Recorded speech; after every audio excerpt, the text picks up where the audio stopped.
يسعد صباحكم خير وبركة حبايبي. شوفوا هذه البلكونة مالتي، او انتو تسموها التراسة او تسموها البرندة بالنسبة لبعض الدول. بس شوفوا الثلج اللي مغطي، بحيث تكرمون هذه احذيتنا هنا متغطاية بالثلج مع العلم. وهذا الميز مالتنا، وهذا شوفوا هذا الميز أنا مغطيته على مود يصير عليه الثلج، بس شوفوا طبقة الثلج اللي عليه. شوفوا علو الثلج لي وين واصل، بحيث واصل راح يوصل يعني يملي البلكونة كاملة. وهذه الجهة الثانية أيضا، وحتى الزينة مال رأس السنة بعدني ما شايلت. هذه ثلوج العاصمة النرويجية أوسلو بشهر يناير أو بشهر يناير.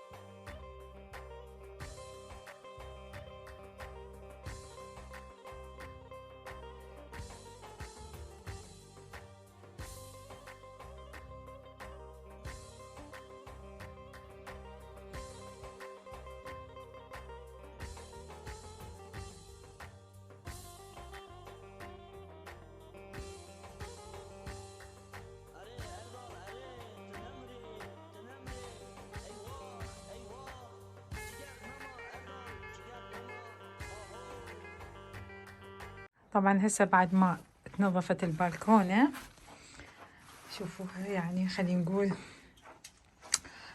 شوية تنظفت. وحتى هذا الثلج رفعناه من على الزينة لهنا، شوفوا، وكله ذبيناه جوا. شوفوا شلون تكومت جوا. طبعا هي المدينة بصورة عامة كلها بياض ببياض. هسه أول شي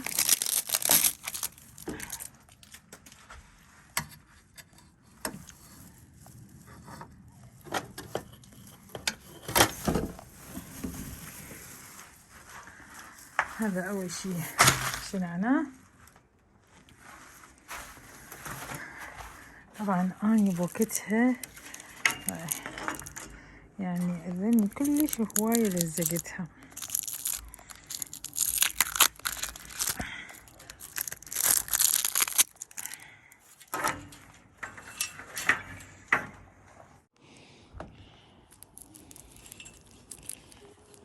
طبعا أنا لما نريد نشلع هذا لازم بالمقص، لأن كمية الثلج اللي صايرة عليها مو طبيعية حتى متجمدة.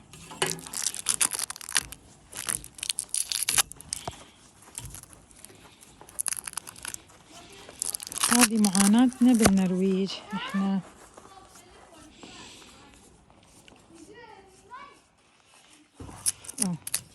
يعني هسه هاني هذه شلون انظفها اشيلها بالله.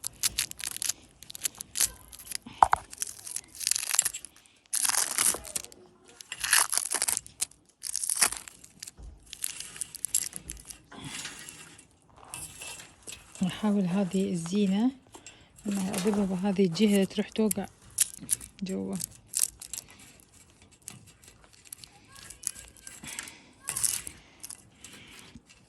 وهسه خلصت لميت الزينة كلها، هذه الأضوية مالتنا.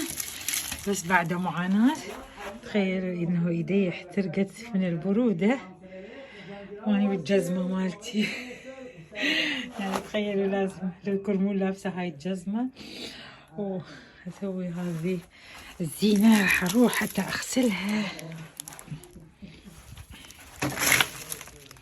هذه الزينة مالتنا. بس حبينا نشوفكم بعض معاناتنا بفصل الشتاء بالعاصمة النرويجية أوسلو، وبكل دول أوروبا تقريبا، لكن أوسلو وفنلندا هي أكثر الدول اللي تعاني من فصل الشتاء من الثلوج رغم كل الخدمات المتوفرة.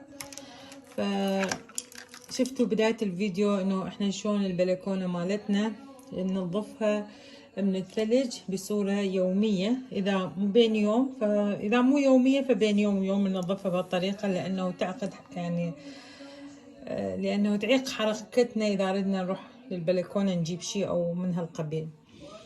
يعني ابسط شيء البارحة مرضت اروح اجيب الزينة مال رمضان، على او عفوا اجيب الزينة مال رأس السنة، اجيبها من البلكونة. ما قدرت اروح اجيبها الا بعد ما زوجي نظف البلكونة من الثلج مثل ما شفتوا. يلا قدرت انه اروح للبلكونة على مود اشلع الزينة. بعد ما شلعت الزينة وخليتها بمكان يعني تنشف، نشفت من الثلج والهذي اللي بيها، فقررت انه ابدي الفها. وبعد ما الفها راح اخليها بهذني الحافظات. طبعا اني هذه مشتريت لها اياها، اخليها كلها بطنه، وان شاء الله على السنه الجايه بخير وسلامه هم نطلعها. وهذني باقي الاشياء الزينه اللي مثلا كانت النجمه، اللي بقيه الاشياء.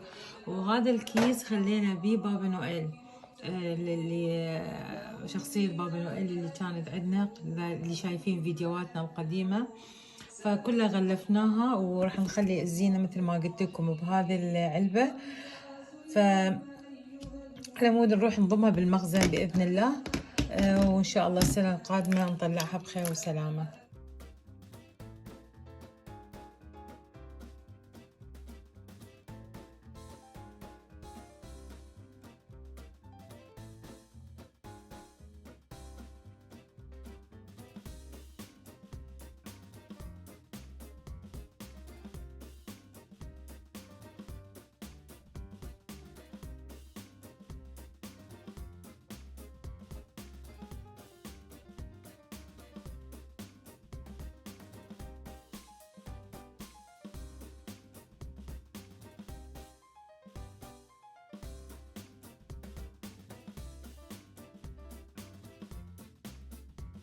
هسه هذه الشخصية مال بابا نويل هم خليناها بالكيس غلفناها.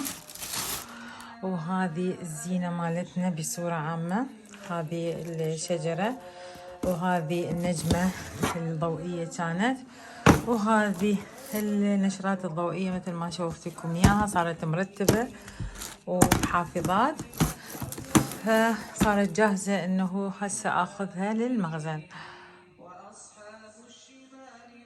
يعني اللي شافوا ببداية الفيديو انه احنا البارحة كنا ننظف هذه البلكونة من الثلوج، سبحان الله اليوم الامطار رجعت البلكونة مثل ما كانت. شوفوا هذني الاشياء، الميز والهذي مالتنا كلها مغلفيها، وحتى الزرع مالتنا خالينا من هالجهة.